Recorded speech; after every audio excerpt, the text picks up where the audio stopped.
Today, Democratic Governor Jared Polis authorized the state health department to order hospitals at capacity to stop taking new patients or transfer them to another facility. 9 News reporter Ryan Harrer looks at why this is happening.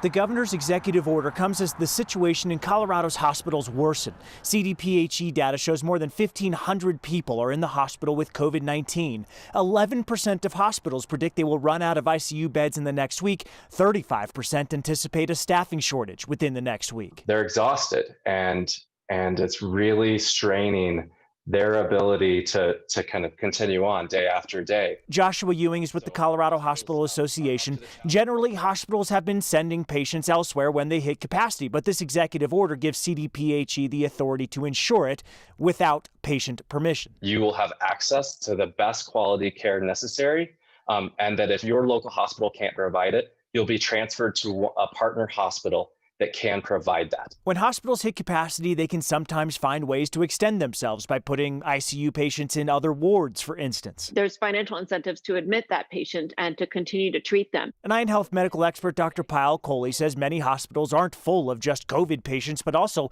many patients taking up beds because of elective surgeries. They're lucrative surgeries for hospitals that were put on pause by Polis in the beginning of the pandemic. And with this impending storm that's looming on the horizon, we really need to start to peel back elective surgeries. She says the priority for many of those beds needs to be COVID patients. Hospitals will still take in emergency patients no matter what.